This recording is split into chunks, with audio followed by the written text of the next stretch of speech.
여러분, 오늘 이 시간에는 성경에서 가장 복잡하고 감정적으로 치열한 순간 중 하나를 깊이 파헤쳐 보려고 합니다. 바로 압살롬의 반란이 진압된 직후의 이야기인데요. 사무엘하 19장에 기록된 다윗 왕의 험난한 예루살렘 귀환 여정을 두 사람의 대화로 아주 생생하게 풀어보겠습니다. 맞습니다.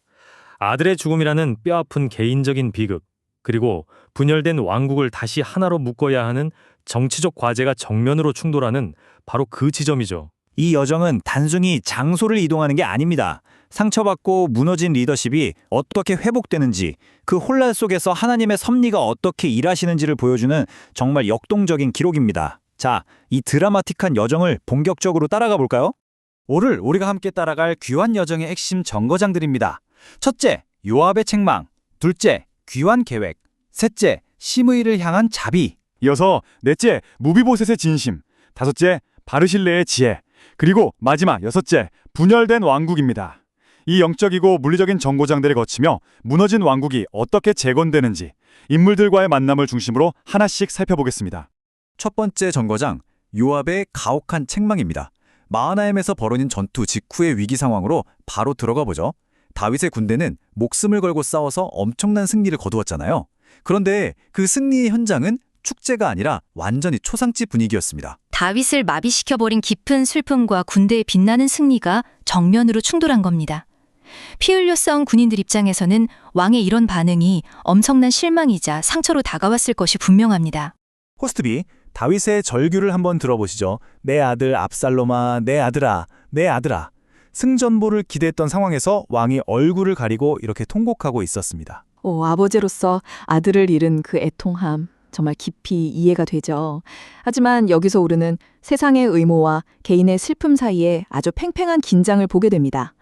정치적인 시각에서 볼 때 반역자를 위해 왕이 슬퍼한다는 것은 치명적인 문제거든요. 결국 승리한 군인들은 마치 전쟁에서 패배하고 도망치는 사람들처럼 부끄러워하며 가만히 성읍으로 들어가야만 했습니다. 승리의 기쁨이 한순간의 죄책감으로 뒤바뀐 것이죠. 바로 이때 군대 장관 요압이 나섭니다. 요압의 책망은 정말 직설적이고 어떻게 보면 거의 반역에 가까울 정도로 수위가 높습니다. 요압은 다윗에게 지휘관들과 부하들을 멸시한다며 맹렬히 비난하죠. 요압의 거친 태도 자체는 정당화하기 어렵지만 그가 짚어낸 현실의 심각성은 아주 정확했습니다. 그는 다윗이 당장 개인적인 슬픔을 억누르지 않으면 군대 전체가 그날 밤으로 떠나버릴 것이고 그럼 이전보다 훨씬 더 큰 재앙이 닥칠 것이라고 경고했습니다. 지도자로서의 공적인 책임감을 다시 일깨우는 정말 뼈아픈 직언이었습니다. 이어서 두 번째, 왕의 귀환 계획입니다. 슬픔을 억누르고 추스른 다윗은 이제 예루살렘으로 돌아갈 준비를 합니다. 여기서 정말 놀라운 점은 다윗이 군대를 몰아서 강제로 예루살렘으로 진격하지 않았다는 사실입니다. 정복자로서 무력으로 화려하게 입성할 수도 있었잖아요. 하지만 다윗은 백성들의 자발적인 초청을 기다리는 아주 신중하고 전략적인 결정을 내립니다. 호스트비, 다윗의 이러한 인내심은 정치적 치유의 마스터 클래스이자 깊은 영적인 성숙함을 그대로 보여줍니다. 그는 힘으로 억누르는 정복자가 아니라 백성들의 자유를 존중하고 동의를 얻어 귀환하는 진정한 통합의 왕이 되고자 했습니다. 호스트 A. 비록 이스라엘 지파들 사이에서 누가 먼저 왕을 모셔올 것인가를 두고 혼란스러운 논쟁이 벌어지긴 했지만 다윗은 무력 대신 도덕적이고 평화로운 방식을 끝까지 고수했습니다. 마치 하나님께서 우리의 닫힌 마음의 문을 강제로 부수지 않으시고 우리가 자발적으로 열고 영접하기를 기다리시는 그 놀라운 인내를 닮아있죠. 호스트 A, 다윗의 귀환 경로를 함께 지도 위에서 따라가 보시죠. 망명지였던 마하나임을 떠나 요단강을 거쳐 길가를 지나 고향 예루살렘으로 향합니다. 다윗은 이 과정에서 사독과 아비아달 두 제사장을 마치 외교관처럼 활용합니다. 호스트 B, 자신의 출신 지파인 유다 지파가 오히려 왕을 모시는 일에 소극적인 모습을 보이거든요. 그러자 다윗은 제사장들을 보내서 너희는 내 형제요 내 고류기건을 어찌 나중이 되느냐라며 유다 지파의 굳은 마음을 아주 강하게 두드립니다. 사랑과 호소로 잃어버린 양떼를 부르는 목자의 심정이죠. 결국 유다 백성들이 일제히 마음을 돌려서 왕을 영접하러 요단강으로 나오게 됩니다. 호스트 B, 세 번째 정거장 시므이를 향한 자비입니다. 요단강에 도착한 다윗은 귀환길의 첫 번째 주요 인물을 만납니다. 바로 시므이입니다. 다윗이 쫓겨날 때 돌을 던지며 아주 끔찍한 저주를 퍼부었던 바로 그 사람 말입니다. 다윗이 가장 비참하고 고통스러울 때 가장 악랄하게 굴었던 자가 이제 모든 것을 회복하고 승리한 왕 앞에 나타난 겁니다. 여러분, 이 대목에서 한번 깊이 생각해 보시죠. 다윗은 왜 가장 어두운 시기에 자신을 무자비하게 저주했던 사람을 단번에 용서했을까요? 시므이는 베냐민 사람 1000명을 데리고 서둘러 내려와서 다윗 앞에 납작 엎드렸습니다. 자기 목숨을 부지하기 위한 아주 계산적인 행동이었죠. 아비새 장군은 당장 그를 처형해야 한다고 강하게 주장합니다. 당장 피를 부를 것 같은 아주 팽팽한 긴장감이 흐르는 순간입니다. 다윗에게는 그를 처벌할 충분한 명분도 있었고 막강한 권력도 있었습니다. 하지만 다윗의 선택은 세상의 방식을 완전히 뒤집어버리는 것이었습니다. 호스트비, 다윗의 이 놀라운 선포를 들어보십시오. 오늘 이스라엘 가운데에서 사람을 죽이겠느냐? 내가 오늘 이스라엘의 왕이 된 것을 내가 알지 못하리요. 다윗은 자신의 왕권이 회복된 이 영광스러운 날이 복수와 피비린내 나는 숙청의 날이 아니라 엄청난 자비와 용서의 날이 되어야 한다는 것을 정확히 알았습니다. 호스트 A, 이것은 오늘날 우리에게도 아주 큰 울림을 줍니다. 시므이 개인에 넘어서 반역에 가담했던 수많은 백성들에게 베푸는 놀라운 은혜의 선언이었거든요. 진정한 승리와 힘은 보복에서 나오는 것이 아니라 하나님께서 우리에게 베푸신 것과 같은 한없는 용서에서 나온다는 사실을 다윗은 삶으로 증명해낸 것입니다. 요단강에서의 만남은 계속됩니다. 네 번째, 무비보셋의 진심입니다. 다음으로 나타난 인물은 사울의 손자이자 요나단의 아들인 무비보셋입니다. 앞서 무비보셋의 종이었던 시바가 다윗에게 와서 무비보셋이 반역을 틈타 왕권을 노리고 있다고 모함한 적이 있었죠. 네, 맞아요. 그래서 다윗의 마음 한구석에는 무비보셋의 충성심에 대한 의심이 분명히 자리 잡고 있었습니다. 하지만 무비보셋이 나타난 모습은 그 모든 오해를 단번에 완전히 뒤집어 놓았습니다. 호스트비, 다윗을 맞이하러 온 무비보셋은 옷도 빨지 않고 수염도 깎지 않은 아주 초췌한 모습이었습니다. 왕이 떠난 날부터 돌아올 때까지 자신을 전혀 돌보지 않은 것이죠. 이는 그가 왕을 향해 깊은 슬픔과 애도 속에 지냈다는 부인할 수 없는 육체적 증거였습니다. 호스테이, 시바의 교활한 거짓말이 완전히 탄로나는 통쾌한 순간입니다. 무비보셋은 두 다리를 절었기 때문에 종의 배신으로 다윗을 따라가지 못했을 뿐 그의 중심은 시종일관 다윗 왕과 함께 있었습니다.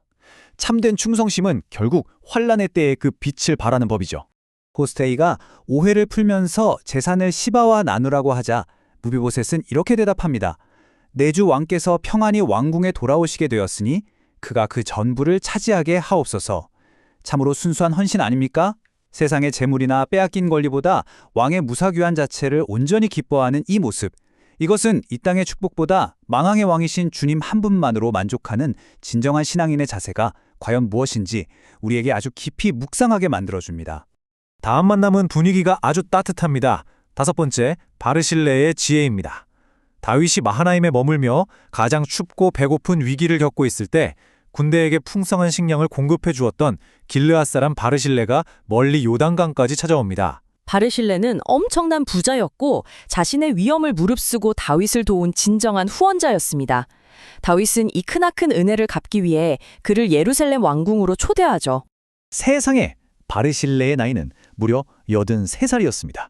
이 고령의 나이에도 왕을 배웅하러 나온 그의 모습에서 그가 얼마나 큰 존경을 받고 주님을 경외하는 인물인지 단번에 알 수 있습니다. 다윗은 그와 함께 궁에서 아주 화려하고 편안하게 여생을 보내도록 배려하고 싶어 했지만 바르실레는 자신의 인생의 계절이 어디쯤 와 있는지 너무나 정확히 인지하고 있었습니다. 호스트비의 대답에는 정말 묵직한 영적 지혜가 담겨 있습니다. 그는 이제 육신의 감각이 둔해져 왕에게 짐만 될 뿐이라며 고향으로 돌아가 부모의 묘 곁에서 죽기를 청합니다. 대신 자신의 아들 기맘을 왕과 함께 가도록 부탁하죠. 호스트 A, 이 땅에서의 지상 여정이 끝남을 아주 겸손히 받아들이고 세상의 영광과 자리를 다음 세대에게 기꺼이 양보하는 아름다운 모습입니다.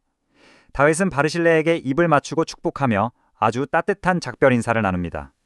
욕심 없이 은혜만을 나누는 가장 이상적인 동역의 모습이죠.